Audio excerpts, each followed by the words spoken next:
Our three hustlers have come to the seaside to perform the Monty scam for our concealed cameras and to teach us the tricks behind this classic con. Even though the Monty is illegal, it is still played by hustlers all over the UK today. Come on, look. Our team have engaged the services of some local hustlers to help them out. They'll all be looking for a wealthy target, known as the Mark, to play the game. There you go, look. This passerby seems interested. He's their man. He's the Mark. Okay, get yourself. Unknown to him, everyone else playing the game is in on it. There you go. That one there, that one, isn't it? Pointing wins you nothing. You want to bet that one? Yeah. Did you point it at this one? No. You want that one? Ladies first, here we go. Okay. Oh! It looks to our Mark like Jess has just won some money, but remember, she's in on it like everybody else. That back. No more bets from you, lad. Here we go. Nice and simple. 1, 2, 3. Yeah. Jess is using her feminine charms to win over the Mark and convince him to bet with her money. You won't let me bet anymore. No, it's middle. That one. I'll tell you which one. Loser, you got some money? Cool, yeah, Anyone else got some money? Oh, You got to pay, you got to stay. Yeah, You'll bet? Great, our Mark is going to play with Jess's money. Okay, look, watch. Look, watch. 1, 2, 3. That's all I'm doing. That one there. That's so simple. Yeah, easy. Hang on. Is she helping you out? Because I said no more bets from you. With Jess's help, the Mark is now a winner. Shall I give it straight to your girlfriend? Seriously? Next bet, go on. You got some money on you. If you're going to stay, you're going to have to pay. You got some money? Yeah, come on. Get your money out. 50, I'll take it 50. Alex and Jess have hooked him in, and now he's going to play with his own money, £50. Ready? You ready? I'm going to do it nice and slow. Keep your eye on the middle one, yeah? That's all you got to keep your eye on, that one there, because that one, that's a loser, right? This one, that's a loser, all right? Now it's time for Paul's part in the scam. While Alex turns away to cough, Paul switches 2 of the discs, apparently moving the spotted disc back to the middle. Our Mark thinks Paul is trying to trick Alex, but in fact, it's all part of the bigger scam to convince the Mark to bet. And it works perfectly. I'll take it on the middle. Everybody else joins in and bets as well, so our Mark won't feel so bad when he loses. Yeah. Half of you are right, okay? But all of you are wrong. Police. Thank you.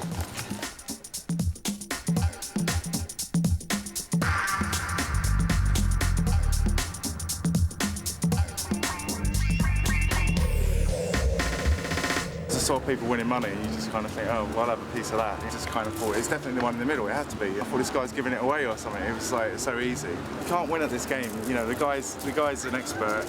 They're all experts, just stay away. I was blagged, big time. We each have different roles, and they're all very different.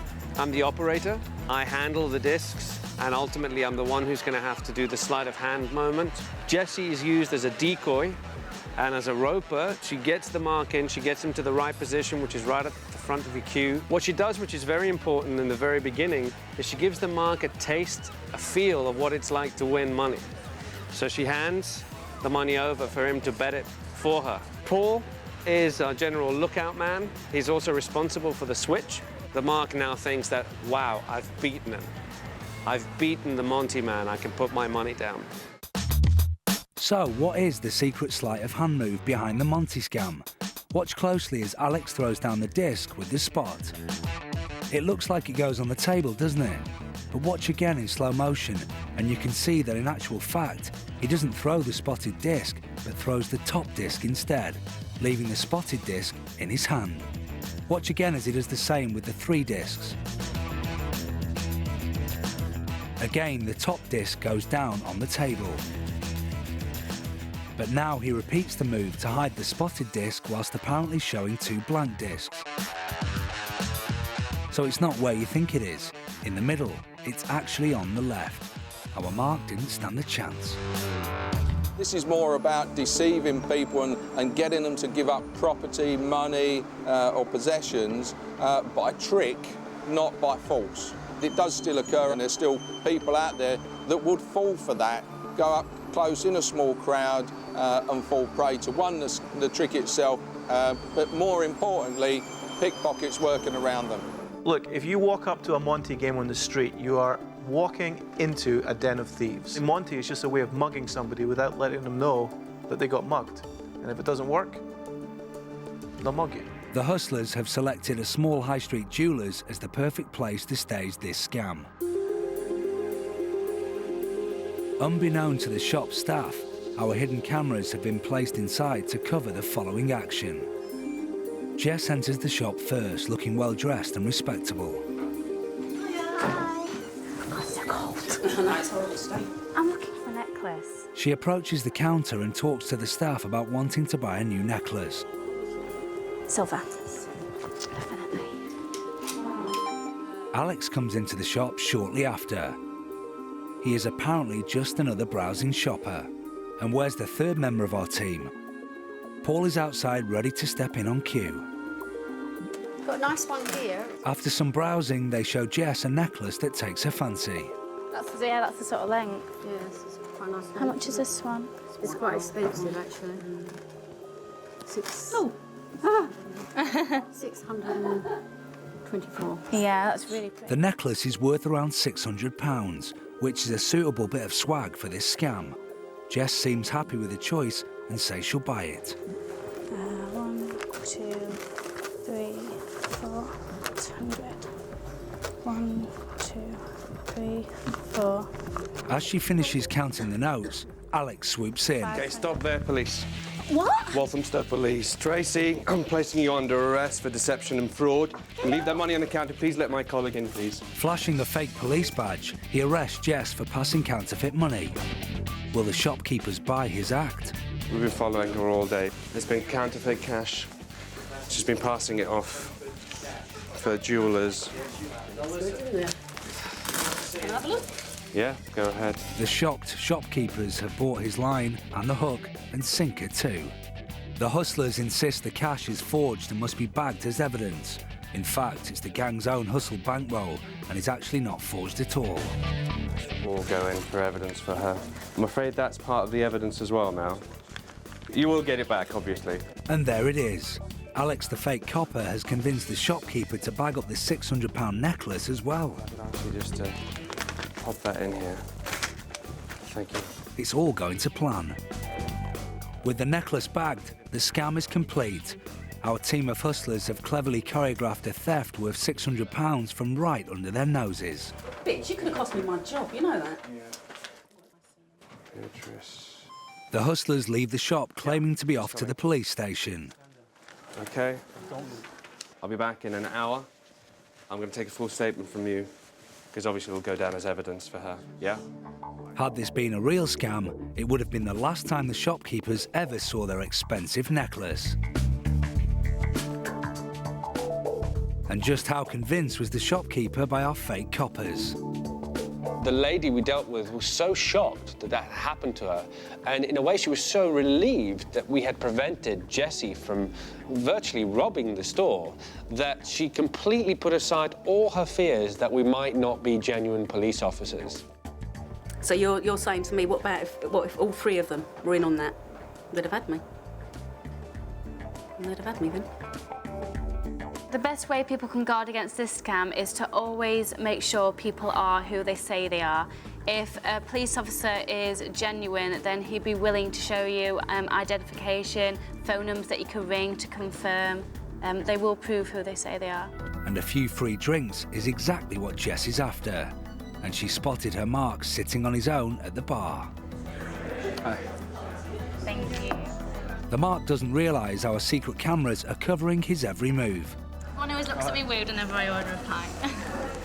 I expect me to order a glass of wine or something, probably, don't you? That's good. Sorry, I'm Jessica. What's your name? Andy. Andy, yeah. Andy.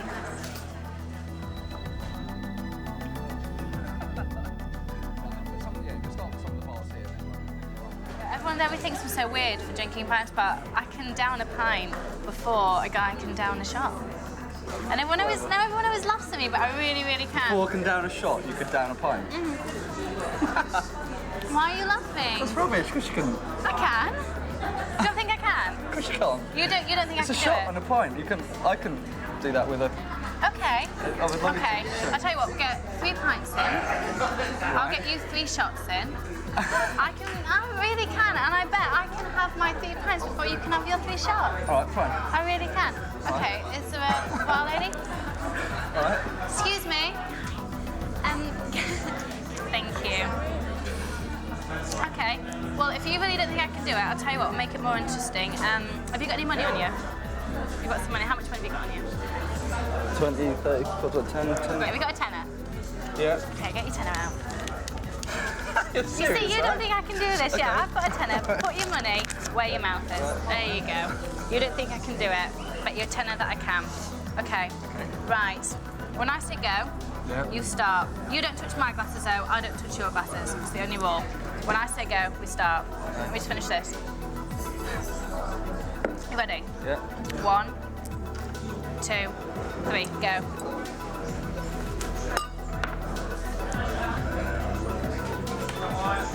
Now you see I said I can't touch your glasses, you can't touch my glasses. So, thank you very much. Andy's paying for the drinks.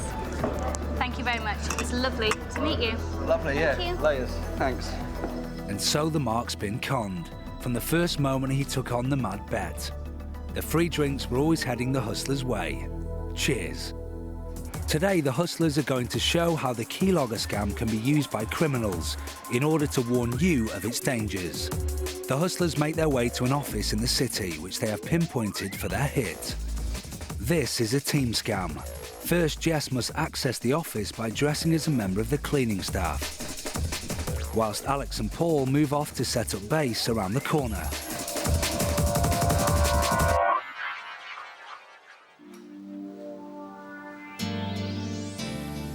Now inside, Jess poses as a cleaner, tidying the office before the start of the working day.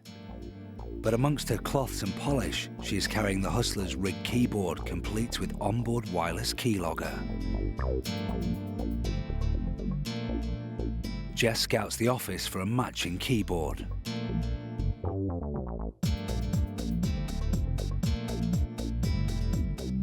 Now a match has been found, she swaps the original for the keyboard fitted with the device.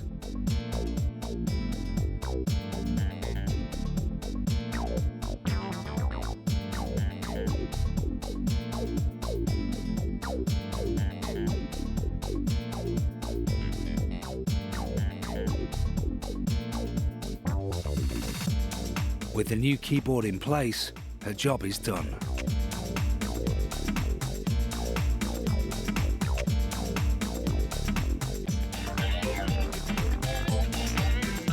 Back in the van, the hustlers wait for the Mark to log on to her office computer before making their next move.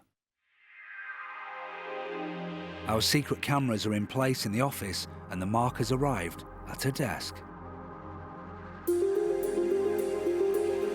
With the keylogger fully operational, Alex makes a call to her phone posing as a representative from her bank. Hello, Buchanan speaking. Hi there, is that... It is now his aim to get the Mark to log on to her internet bank using the key-logged PC so that they are able to steal all her details and gain access for themselves. Paul is picking up the information on his laptop. We're doing a quick security call to most of our customers. Is it all right to take 2 minutes up of your time? Sure, no problem. Without revealing your password, could you please give me the first and the third letters of your password? No, I'd rather not do that. However, the Mark is a savvy lady. She is questioning Alex. Does she think this is a scam? Sorry, what do you want to know this for? It's a security call that we're putting to our customers. Unluckily for her, it is a scam, but she can't see how it's working. Alex doesn't need her to tell him the information over the phone. Everything he needs to know, she will be sending, obliviously, through the keyboard. And all we're doing is just a security precaution, letting customers know to go online and check their accounts for any irregular activity. And we're also advising that customers change their passwords on their online accounts. Okay, fine, I'll do that later. However uncertain our Mark is, she is taking the measure of checking her internet bank anyway. After all, what harm can it do? Now, completely unwittingly, she really is playing into the hustler's hands. That looks like a password to me. Great. The Mark has typed in all her account details, changed her password, and now the hustlers have all this information. The keylogger has certainly done its trick, and our team now have the key to her bank account. Obviously, our hustlers aren't really going to raid her account, but others haven't fared so well. I didn't really know anything until the event was really over, because the bank phoned me and told me that someone had been making transfers from the account. In monetary sums, I had the first two payments of just about £4,000 each that were taking out. You feel that if your money's in the bank, it's safe, and clearly mine wasn't very safe. If your front doorbell goes and you go to answer it and the person standing there says, "Hello, I'm from your bank. Can you please give me all your security information and your passwords?" You just wouldn't do it. So if somebody phones you up or sends you an email asking for it, you shouldn't do it in that situation either. Find out what their head office number is, their switchboard number is, through either your bank statement or card statement, and phone them back so that you know that the person you're talking to is genuinely from your bank. In the lottery scam, we convinced the mark to purchase a worthless forged lottery ticket. The lottery scam is a beautiful example of an age-old con game applied to modern times, where you literally offer someone a golden ticket, where if you buy this, you can make a lot of money for a lot less. Jess, Alex and Paul have picked out a popular bar as a place to find a wealthy mark for their scam. With our secret cameras at the ready, the hustlers can strike. A man sitting on his own has been targeted. Paul has taken up position behind him, and Alex is standing by with the fake lottery ticket. The hustlers are preparing the hook. Sorry, you look just like one of my ex-boyfriends. He's called Marcus. It's so strange. When I saw you, I was like, hi. It's so strange. You look just like him. I'm not sure if that's a good or a bad thing. No, it's good. I promise you. Now the mark is Putty and Jess's hands. Our hustler Paul, who's been listening from the next table, cues his colleague Alex to go in for the big pitch. Alex is playing the role of a Bulgarian builder who's a friend of Jess's and has come to meet her. Yesterday, I found out that I won £2,800 on the lottery. No! Yes, I get 5 numbers. I cannot believe it. I call everyone. Tomorrow I'm going back home to Bulgaria. What a great way to end your last day there. I know, isn't it great? Look at that. It's fantastic. So, over the course of 5 minutes, Alex has sold the lie that he's a foreigner with a winning lottery ticket. Now he needs to convince the mark to buy it off him. It's time to reveal the bait. You don't work for the police, or anything? No. Okay. No, it's not a joke. It sounds like, you know, that my work permit is finished 3 months ago, and when I check the number, I find out that you have to go with the ID. Okay. If they see my ID, I'm worried that they maybe see the... Well, do you want me to cash it for you then? I thought maybe if you have the cash. Sorry, it's a financial conversation. For The whole of it? Yeah, do you have it? Do I have £2,800? I know it's 15 minutes ago, the stranger was having a quiet drink on his own. Now 2 hustlers have sat down at his table and started chatting about a winning lottery ticket. It's a weird situation, but he's definitely intrigued. Find anyone who's got... Look, I will take less if somebody helps me out. You know, I know you maybe less money and you keep some money for yourself. I don't know, 1,000 or something. Now that Alex has said he'd accept £1,000 for the ticket, he gets up to leave the table. As planned, he's left Jess clear to play the next part of the scam, the all-important phone call to the lotto results line. I haven't seen someone happy for ages. Alex has told the mark the ticket has 5 correct numbers and is worth £2,800. But there's a surprise in store when the numbers are confirmed. What? He's got 28. What? He's got 28. That's the bonus ball. Oh my God. Are you shitting me? No! Hang on. 100 grand, isn't it? Jess tells the mark there's been a mistake and the ticket actually has 5 numbers plus the bonus ball, which is a much bigger prize than 5 numbers alone. The mark is then given the opportunity to confirm the numbers for himself. These are the numbers on the ticket. The mark is now hearing the actual numbers drawn in the lottery. Numbers 19, 25, 32, 47,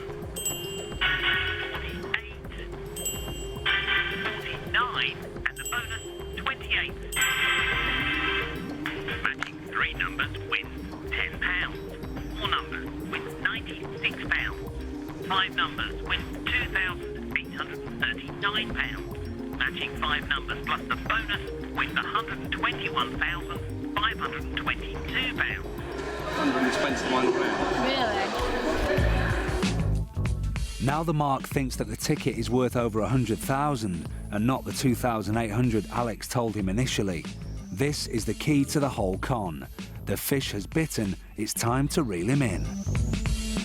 I want to buy off him. That's harsh. Yeah, but no, but you don't know him very well though, do you? So? No, he's always scrounging off my brother. That's why I'm not bothered at all. Oh my God. Jess has planted the seed. She wants to buy the winning ticket for £1,000 and she needs someone to go halves with her. No, it seems a bit cheeky though. It's like nearly £3 grand and it's 500 quid, but... Do you have a friend maybe who can... I don't know. I mean, could you get some money out maybe? She practically forces him in as a partner in ripping off Alex the foreigner. In fact, he's the one about to be ripped off. Big mess. Yeah. A big mess for me, but... Well, I can nip out and get some cash as a cash machine. Do you want to come out and... I'll have a look with you.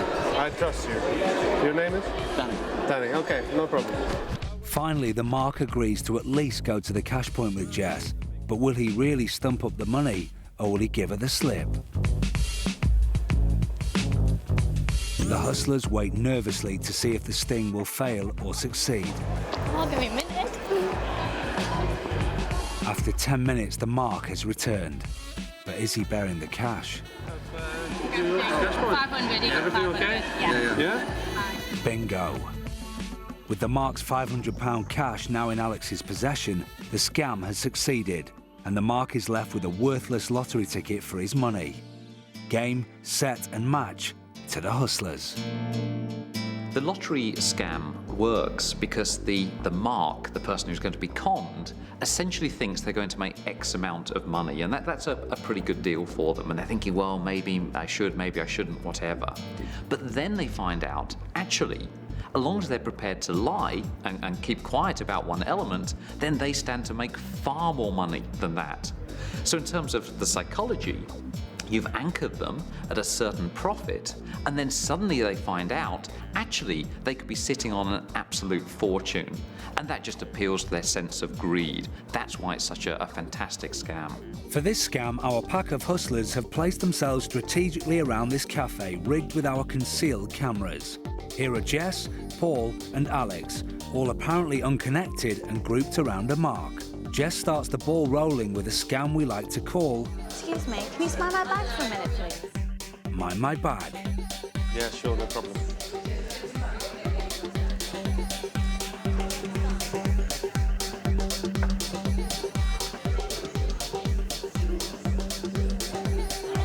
Excuse me. You left your bag.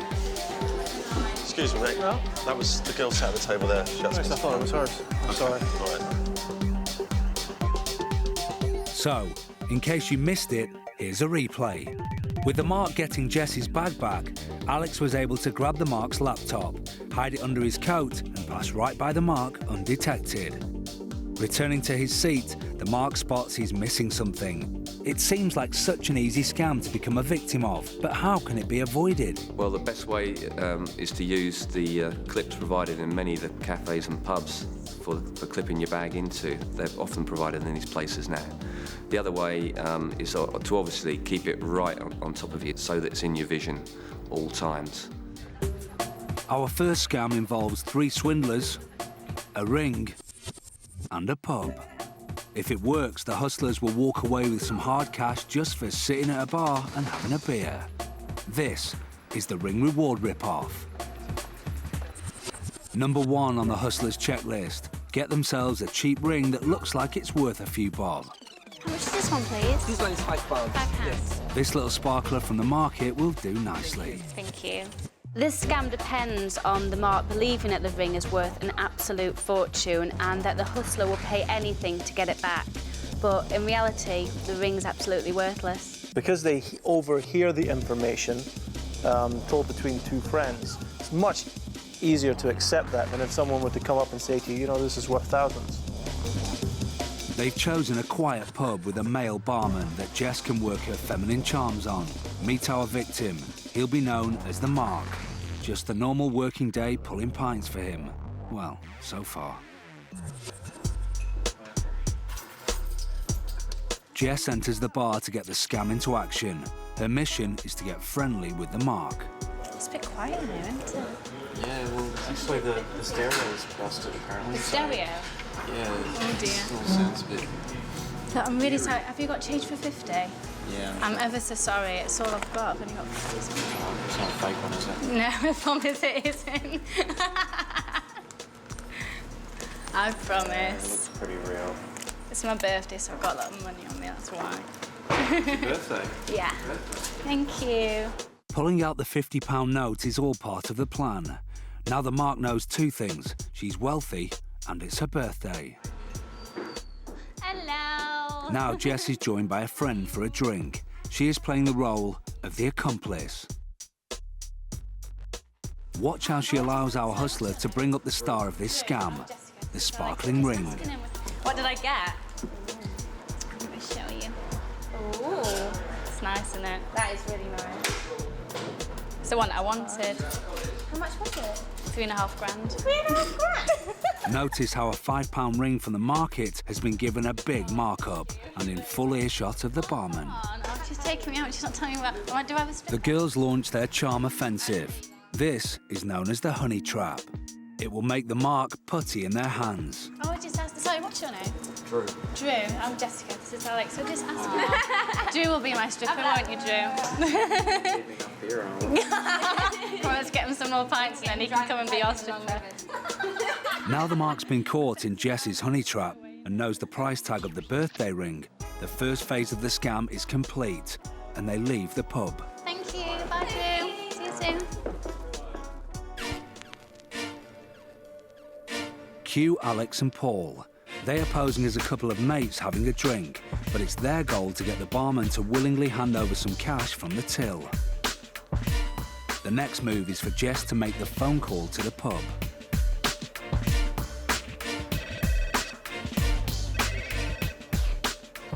Hello, the Lion.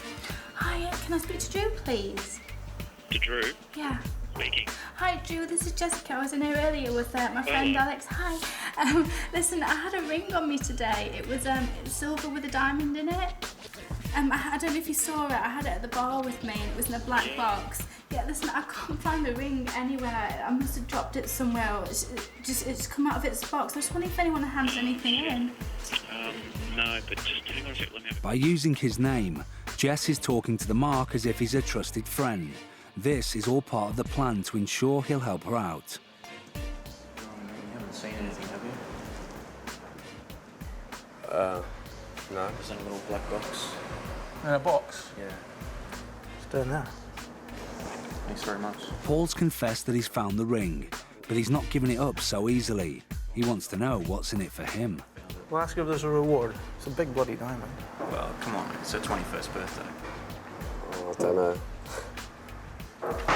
Ask if there's a reward. Jessica, Yeah? we've got it. You've got it? Yeah. Oh, my God. Thank you so much. Whereabouts was it? It was on the floor, actually. Someone's found it. Someone's found it. Oh, my God. Thank you so much. Listen, oh, God, listen, just tell them I'll give them a £200 reward, whoever it is. I really will. I've been so panicky. I've been looking absolutely everywhere for it. Yeah. Oh, my God, thank you. With Jess promising to return to the pub with the reward, the Mark should now play directly into the hustler's hands. I don't want it, but, you know, I mean, come on. You took it to Barney, he'd give you money for it. She said she's got 20 quid for you. 20 quid? 20 quid? As the hustlers were hoping, the barman has lied to them and said Jess is offering just £20 reward for the ring. This means he's definitely on the hook. He wants to make some money out of this situation, so shortly he'll be offering to buy the ring. Come on, it's like, if I lost that, I'd want more money than that. I mean, come on. Really? Yeah, come on. That's a beautiful ring. I don't know anything about rings, but that's got to be worth a lot of money. We have to go. 50 quid. If we were dishonest, we'd have taken it by now. Well, I didn't even have to ask her for a reward. She said, look, I'll give whoever that person is 20 quid. 50 quid. 50 quid would be better. I reckon, yeah, 50 quid. With some hard persuasion from our con men, the Mark agrees to £50 and gets it from the till. and he hands over the same note Jess paid with just a little earlier. Thanks, man. You're doing the right thing. They've not earned as much as they planned, but our hustlers are still £50 better off for just half an hour propping up the bar. All right. Cheers. It's a nice ring. I'd have paid more for that. They leave the barman to await Jess's return. How long will it take him to realise that he's been scammed and given away money that isn't even his? But this scam has a lot more potential. Some people have made a living from it. A few occasions we got results. Basically, the few times that we did get results, the governor's asked us to come back asked me to come back the next day, and he'd give me £2,000 for this ring. That's a good scam. That works. That one. Jess is going to try and get a free coffee with a classic proposition bet, the 3-cup scam. While Paul and Alex look on, Jess begins her scam. Hi there, excuse me, I'm not interrupting you, am I? I'm a friend of Claudette's, she's the manager here, and I've been showing her a few tricks this morning, and she's just asked me to come over and show you. I've got these 3 cups here. All I want you to, I'm going to do something, I just want you to copy me. Right, I'm just going to go 1, 2, 3. So I've finished with all 3 cups facing mouth upwards. Yep. Yeah, think it looks quite easy? Shall I show you again, just in case? Well, okay. Okay.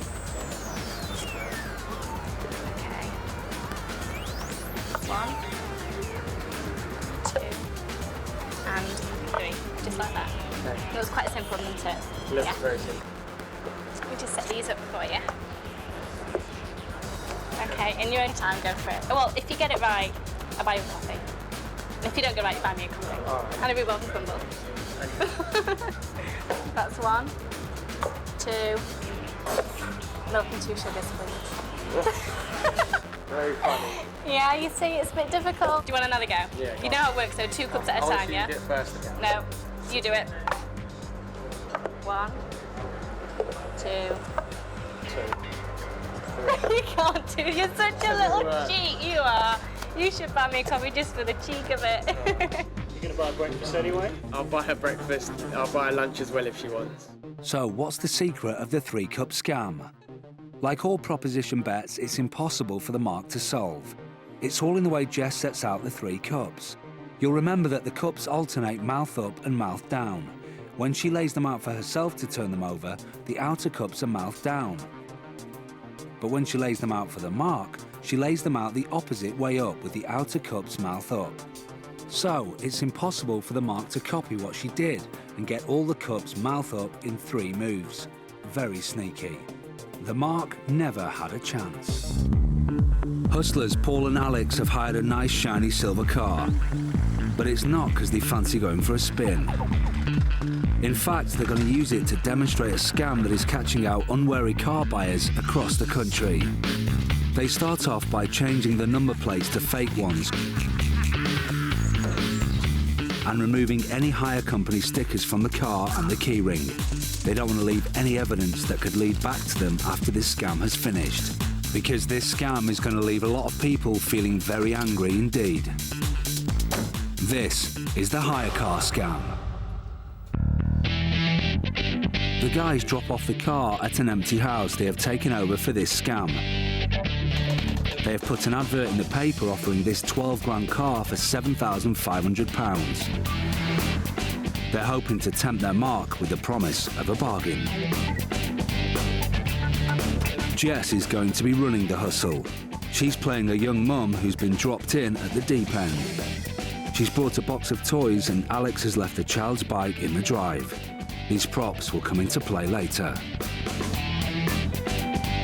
Alex and Paul have done their part for now, and they promptly leave.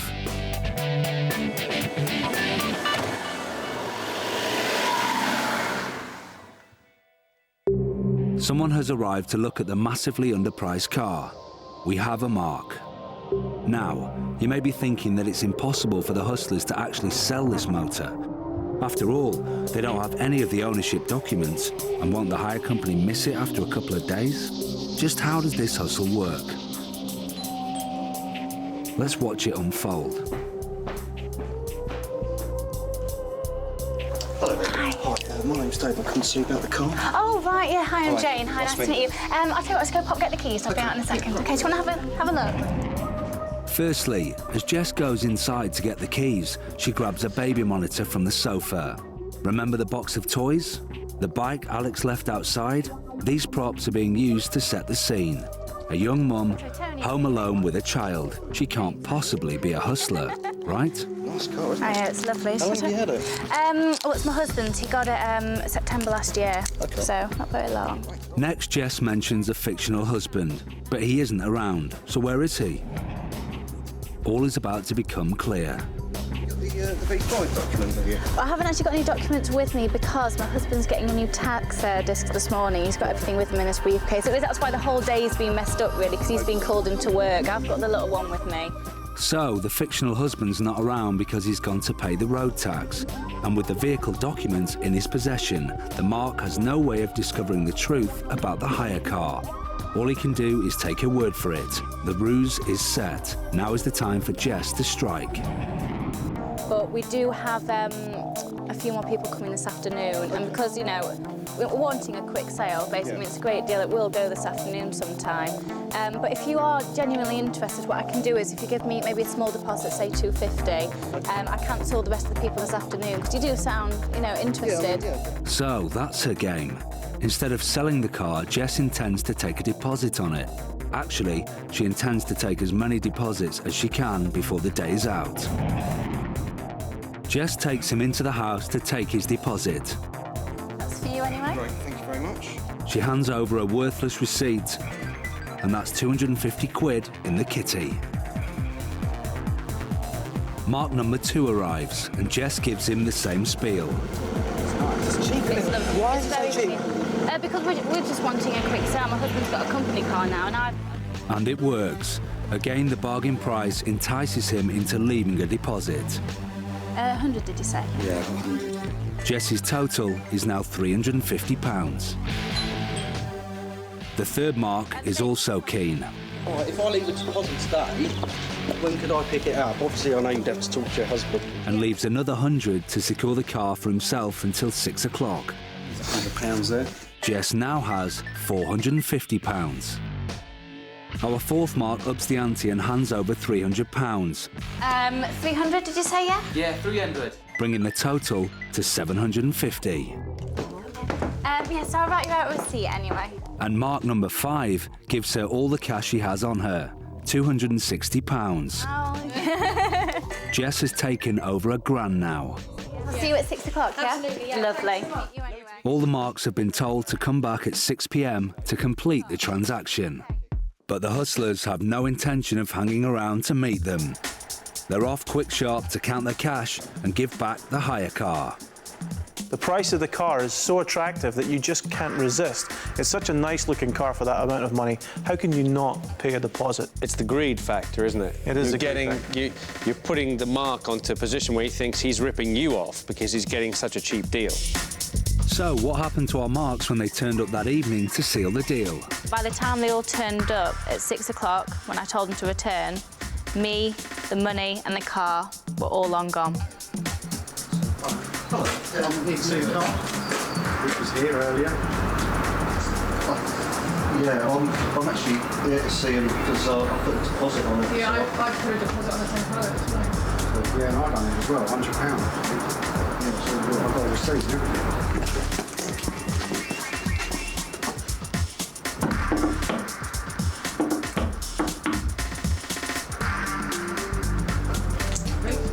You're not. Do you live here? No. I was in. Oh. Yeah, Simeon. Me? No one's in the car's not here either. Do you guys know any? No, I don't know anybody. No. We've just come here. I saw the car this morning. I put a deposit. Somebody at some point in a scam will push a time element on you. They'll say, oh, well, you need to leave the money now because it might go later. If you start hearing all that stuff and yet you don't have the physical evidence in front of you that the car is genuine, be very wary. Be very wary. No, I didn't think anything at all. I mean, to be honest, when Jane opened the door and I saw her, she's a lovely-looking girl, the first thing I thought was, ooh, you know. And I suppose that did kind of, if it had been like a big 12-stone gorilla there, or 12-stone, 20-stone gorilla, maybe I wouldn't have handed over the £100 so easily. Jess has hit the streets. She looks innocent enough, but what this guy's about to learn is once you've collided with this lady, you've walked straight into the trap of the melon drop. Why did you just come up from behind me just like that? The idea of this con is to engineer an accident and convince the mark that it's their fault. Hustlers are always looking for a new angle, and when they found out that Japanese people were paying more than £40 for melons in Japan, they'd go to the local supermarket, buy a melon, and then bump into Japanese tourists on the street, dropping the £1 melon and claiming that it cost them upwards of £40. Nowadays, the melon drop can be done using any old object, just as long as the hustler can convince the sucker that it's actually valuable. The prop that we use is a box with some wrapping paper over it, and what we've done is we convinced the sucker that this is actually what's in the box, but once it's broken, this is all they can hear. So actually, it was broken at the very start. We just put shattered glass in there. You are applying for people's decency. The key element of this is also embarrassment. You're appealing to people to do the right thing. Jess has positioned herself outside an expensive department store in an upmarket part of town. Our hidden cameras watch on as she scouts for her victims. Tucked under her arm is her accomplice in this scam, the box of broken glass. For this scam to really work, Jess needs to target respectable-looking male marks who she can really work her act on. Watch as she makes her first hit. Here comes the bump. Oh! Oh my God! As planned, Jess drops her prop to the floor. Now all she needs to do is convince the mark that they are responsible for knocking it out of her hands.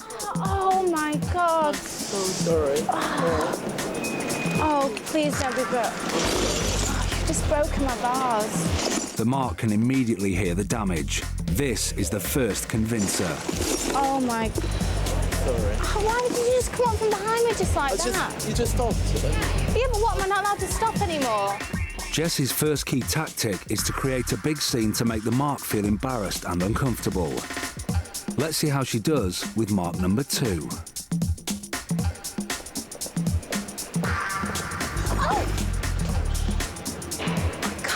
You just done that? I didn't just stop. You did. You just walked right past me and knocked out my hand. I'm really sorry. Why did you just walk so close to me then? I didn't mean to walk close to you. I was just walking by. You did. Look at all the space you just bumped right into me and just knocked my vase over. It's a battle of wills, and whoever can get the other to back down first will have the upper hand. Mum, this morning.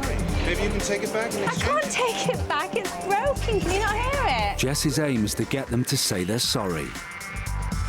Or take it back and say someone knocked into me. Can I please have a refund? I don't think they've got so. insurance. They can cover it. This mark's putting up a good fight. Can Jess talk him round? Not now, because it's broken. It wasn't my intention to break it. It was just an accident. Yeah, it wasn't my intention to stand here and break it either. Now let's see how she does with our last mark.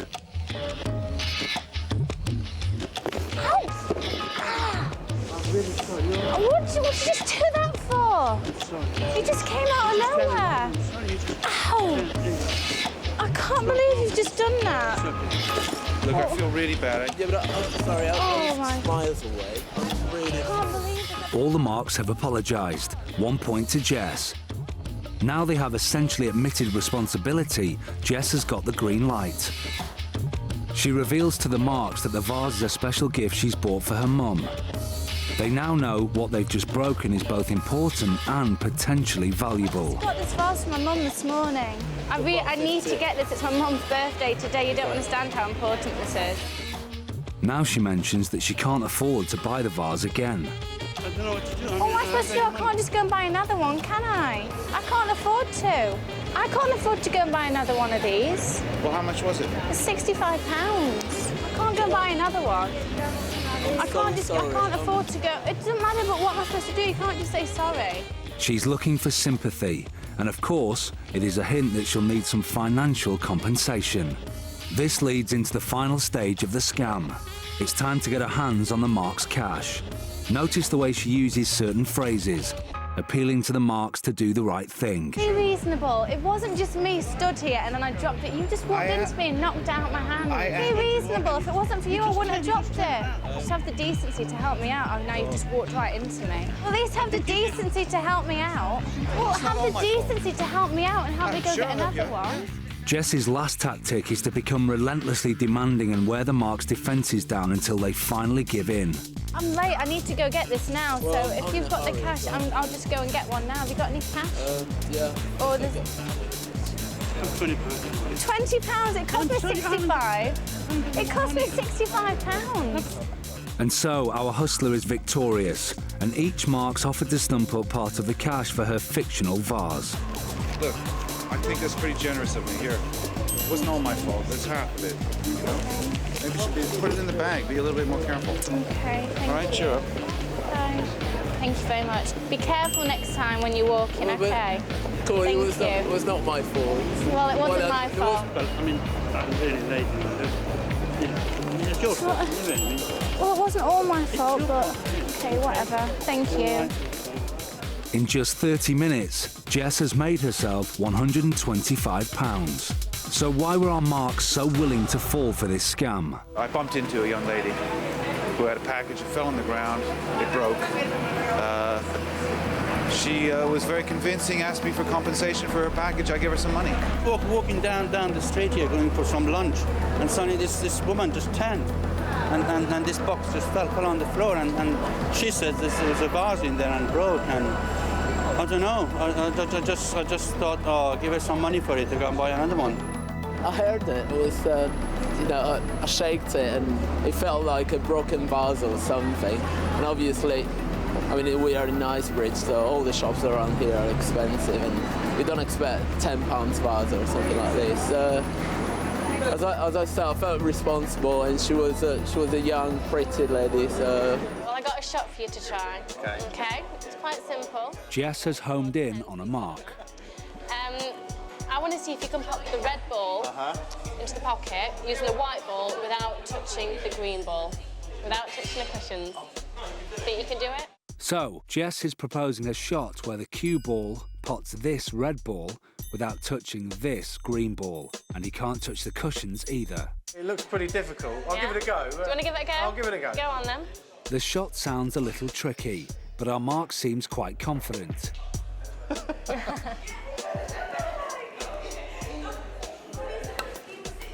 No. Well, I did say you weren't allowed to use the cushions. Of For a course. start. Can we do it again? You can have another go, but...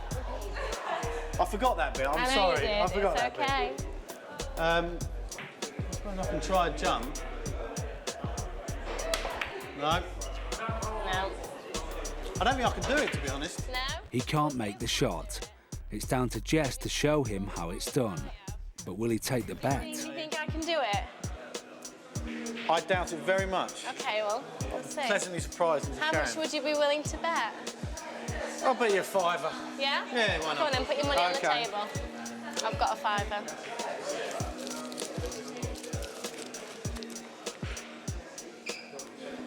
Okay.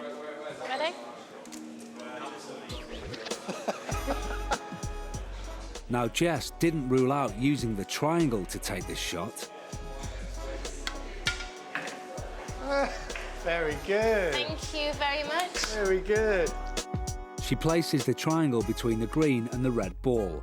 Now, when she strikes the cue ball, it knocks the triangle forward just enough to pot the red into the pocket, whilst the green ball remains safe inside the triangle. And I'll see you later. Thank you very much. An easy win for our hustler, and our mark seems a little hard done by. Well, in any normal table game like pool or snooker, you can't lay the triangle on the table and use it as a tool for the game. So I'd say I was pretty well cheated, yeah. Hi, I'm Jessica. And a free coffee is what's on Jess's mind. She's approached a likely-looking guy and has offered to show him a trick which will blow his mind. I'm going to show you a game. It's with these 3 matchboxes. All you have to do is keep your eye on the matches. Right, okay. Yeah? So, go 1, 2, 3, 4. Okay, forgot myself. Okay, point to the one where the matches are. It's that one. That one. Yeah. You sure? Yeah. Yeah? And you'd be right. Yeah. But you know what? You didn't bet any money on it. So have you got any money on you? I may have a bit. Have you got £1? I've got £1. There's no trick to it. Sorry? There's no trick to it. There's no trick to it. It's £1. Okay. There we go. All you have to do is follow the matches. Right. See, they're still there. 1, 2, 3, 4, 5. Okay, point to the one where the matches are. That one? Yeah. You sure? Positive. Positive? You see, it's a lot more difficult when there's money on the table. Right. But I tell you what, I'll give you a chance to win your money back. I'm going to leave this one out. And we'll go again with 2 boxes. Okay. Okay, so have you got any more money on you? I'll tell you what, get a couple of quid out. I've got my £2. Right. Put it down on the table. There we go. Okay, so remember, Right. keep your eye on the matches. All right.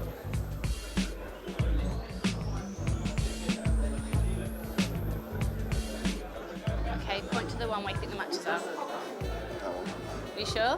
Positive. You're positive? Positive. Okay, well, I'm not going to touch it. You have a look. Nothing in there? No. So, you think the matches are in this one? There must be. How much would you bet that the matches are in this one? How much more money have you got? I've got £2 more. It's robbery. Have you got another couple of quid? But I'm pretty sure they're in there. We'll put your money on the table. £2 more. £2 more. Yeah. Okay. Do you think the matches are in this one? Yeah, there must be. The matches aren't in this one. The matches, Daryl, are right here. So thank you for the round. 1-0 to Jessica. Like any good magician, the trick was up her sleeve. And the matches you could see in the first box didn't rattle because she glued them all together. Cunning.